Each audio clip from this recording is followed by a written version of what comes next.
We are now living in a world where more than 65 million people have been forced to flee their homes. That's 24 people displaced every minute, running from wars, from bombs, from persecution, leaving everything behind.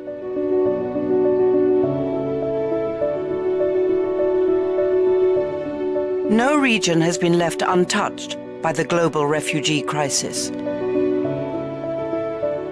The Americas, East, Central and West Africa, Asia and the Middle East. The lives of millions of families have been shattered.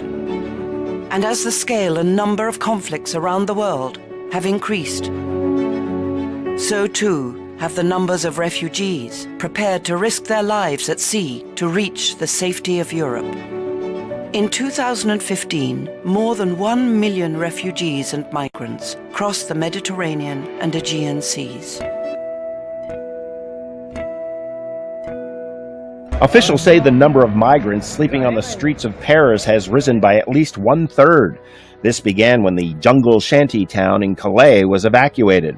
Along the bustling boulevards and a canal in the northeastern corner of Paris, hundreds of tents have been pitched by migrants, mostly Africans who say they are from Sudan, with cardboard on the ground to try to insulate themselves from the cold.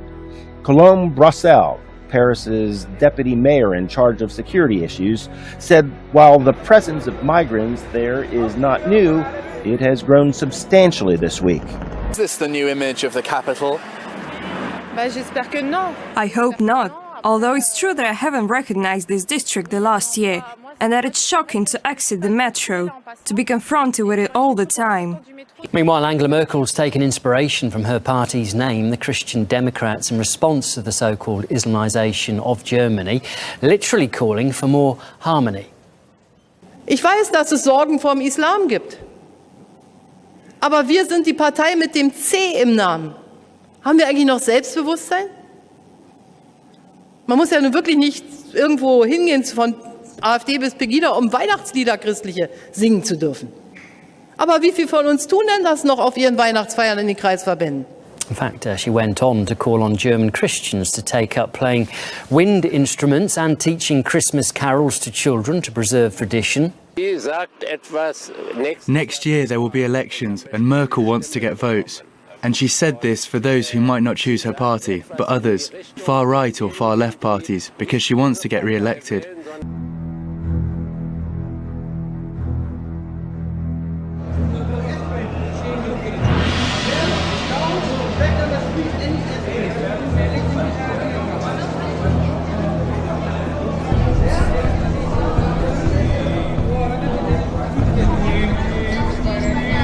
Ich will von der Presse.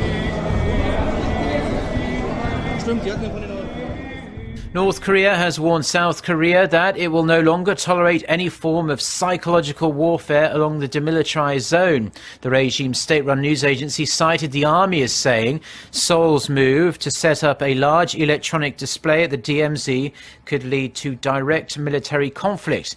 The report said South Korea started installing the 10-metre by 18-metre screen in Cheolwon on Thursday. Pyongyang says the move is pushing an already tense situation to an unpredictable phase. Well, the US military and Japan's self-defense forces are scheduled to carry out a 13-day joint military exercises starting from today. Japan is expected to send some 25,000 personnel, 20 vessels and some 260 jets. The US is expected to send some 11,000 soldiers, and the drills will be conducted at sites throughout mainland Japan, Okinawa and the Northern Mariana Islands. And Okinawa will see a drill stimulating the scenario of when the US is at war with a third party and Japan offers help. Many believe this is to prepare Japan's self-defense forces for involvement in similar situations.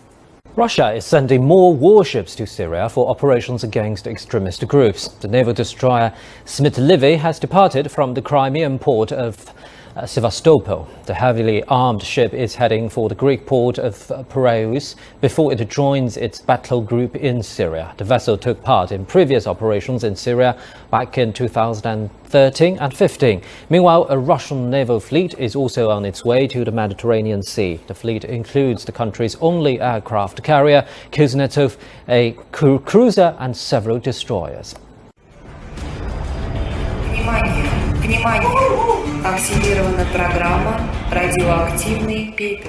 Red alert in a Soviet-style nuclear bunker, where a couple of Russians are racing to prevent a catastrophic strike on the United States.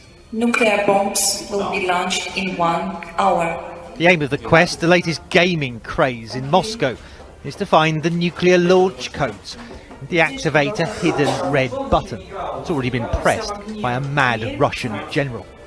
Of course, it's complete fantasy, but amid the current tensions with Russia, it all feels a little unsettling. Are you worried that something like this could happen in real life?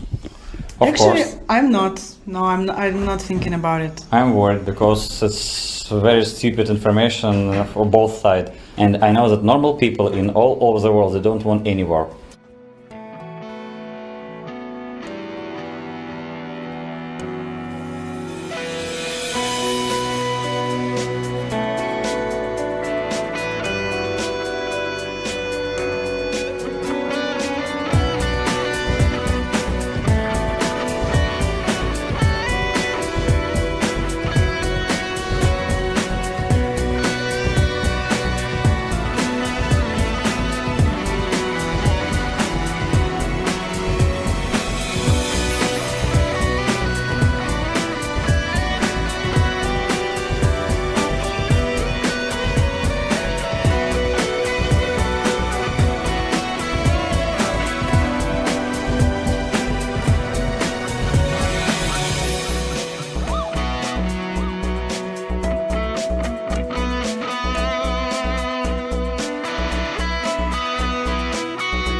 Director James Comey doesn't appear to have many people on his side right now. On Friday, the director wrote a letter to Congress saying the agency is looking at new developments involving Hillary Clinton's private email server. But officials say that move went against the wishes of several top-ranking Justice Department officials, including Attorney General Loretta Lynch. Lynch reportedly told Comey not to notify Congress this close to the election, but he didn't listen. The director said his motivation to rehash the debacle came down to two things. He felt an obligation to lawmakers, and he wanted to remain transparent to the public. Even so, the move apparently isn't in line with Justice Department protocol. One official told the Washington Post, quote, "We don't take steps that will be viewed as influencing an election." Police are looking for a homeless Donald Trump supporter who was taunted a Trump star on the Hollywood Walk of Fame.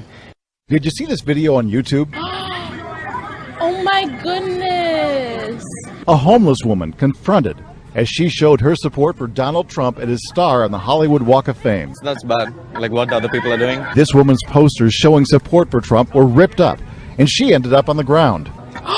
No, like, yeah, she's supporting Trump, but like, you don't do that to somebody. Like, that's still rude. Like, she's still a human being. As usual on a weekend, the sidewalk along Hollywood Boulevard was packed today as fans checked out their favorite stars. Miles Davis,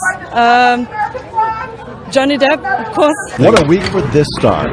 Sledgehammered earlier this week, James Otis arrested on suspicion of vandalism in that case. And now this star turn. Trump is drawing the biggest crowds on the boulevard today. We're in Hollywood, so this is something unique. Yeah, a lot of funny people. Nothing funny about this. The video's gone viral. Trump supporters have taken to Twitter. Alana Mastrangelo writes, Hillary's bullies attack a homeless Trump supporter in front of his Hollywood Walk of Fame star. And another one says, homeless Trump supporter was beaten for defending Trump's Hollywood star. Imagine if a Trump supporter did that to a Hillary supporter. Trump's camp is definitely aware of this. Michael Cohen, executive VP of Trump's organization, put out a plea on Twitter to find this, as they called her, star protector. and has spent the day tweeting updates, including the name and picture of the man they believe shot the video that went viral. LAPD has seen the video and they filed a battery report, but they need to find that woman and speak to her. So far, nobody knows where she is. This week, people are heading to the polls by the thousands for early voting. If you plan to be one of them, it may be a good idea to show your support for your candidate strictly on the ballot. As Katrina Weber reports, that's a lesson one local man learned the hard way. Getting out the vote for his candidate has Jose Tovar on his feet for hours. But when it comes to where his feet can go around a polling place, he knows to draw the line. We're not allowed to get close to where they're doing the voting. And if they do, they kind of stop you. According to the Secretary of State's election code, all campaigning must be kept at least 100 feet from the polls. And that's not limited to those holding signs. It can mean a T-shirt, a button, a hat. Cynthia Jakeway oversees Comal County's elections, where one voter found out the rules also apply to him. 55-year-old Brett Mouthy arrested in Bulverde Monday for electioneering, a Class C misdemeanor, after allegedly wearing his choice on his chest, a T-shirt related to the presidential election. I need to note that the early voting clerk and the presiding judge of each polling place has the authority of a district judge while serving in that capacity. Jakeway says, according to the election code, wearing any kind of campaign attire inside the polling place is no different from walking in carrying one of these. I'm kind of shocked. Yeah, because I think that's part of the freedoms that we're voting for. Just like many people, Georgina Pareda had no idea. Good thing you're dressed in your blue jeans shirt, huh? Try to keep it neutral. It's proof clothes can make a statement, but at the polls, it could lead to an arrest. We learned Friday the Supreme Court will consider what could be a landmark case for transgender rights. It involves a Virginia high school student who was born female but identifies as male. Gavin Grimm is the transgender high school student at the center of what is now a Supreme Court case. The High Court will decide whether the female-born 17-year-old can use the boys' restroom, despite objections from the Gloucester Public School District in Virginia. It's hugely significant. CBS News chief legal correspondent Jan Crawford says the court's ruling could be used to resolve similar disputes across the country. From North Carolina to Texas, this decision could really set the law for how schools must treat transgender students. The Obama administration says transgender students should be allowed to use restrooms and locker rooms consistent with their gender identities. But more than a dozen states have issued a hold on that directive, sparking protests and lawsuits.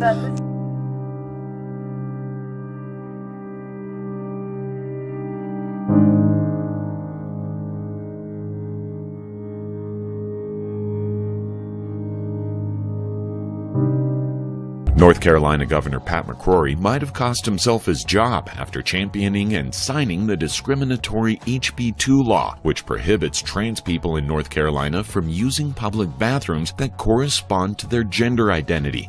Activists protesting the Dakota Access Pipeline called for unity on Saturday. The activists gathered near the burned-out construction vehicles that served as a barricade between activists and officers a day earlier.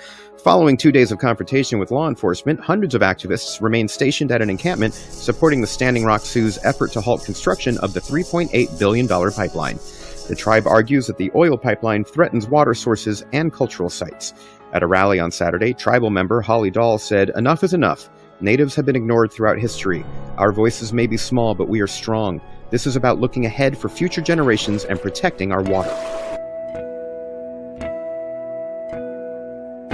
The NYPD is about to hold a press conference. Now that opera was canceled, so was another performance afterwards here at the Metropolitan Opera House.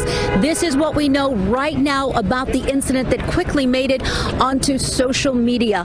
Police say someone sprinkled suspicious powder into the orchestra pit during the performance of Guillaume Tell at the Metropolitan Opera House during the second intermission. That person apparently fled the scene. One person was exposed. That person was treated at the scene. Now, we are told no danger to the public. No one else was injured. Overnight, it could be the first creepy clown attack here in San Diego. A man says he was stabbed in the college area by four clowns. A man told police he was skateboarding last night when he got into an argument with someone across the street. He skated away. That's when he says 4 people in clown costumes similar to the ones that you see on your screen attacked him. He was stabbed in the cheek, the shoulder, and the stomach. He is expected to be okay. Police are still investigating this. Jail time for dressing up as a clown? In Germany, that's a possibility. You've probably heard a lot about creepy clown sightings recently, people getting dressed in colorful costumes and scaring people, or worse. Germany isn't exempt from the craze, and the government says it's cracking down just in time for Halloween. Authorities there say they're taking a zero-tolerance policy on creeping people out with clown outfits, with one justice minister throwing out the possibility of a year-long jail sentence. The move comes on the heels of some very real crimes in Germany. One clown attacked and injured a 19-year-old with a baseball bat. In a different incident, a woman says a clown frightened her with a chainsaw, and those are just a few cases. German retailers have even pulled clown masks from shelves to curb the trend. Germany isn't alone in its clown panic. Target recently pulled clown masks from its shelves, and McDonald's is cutting back on local appearances featuring its famous clown mascot, Ronald McDonald. Of course, with Halloween quickly approaching, there's fear these incidents could increase even more, something German officials have said.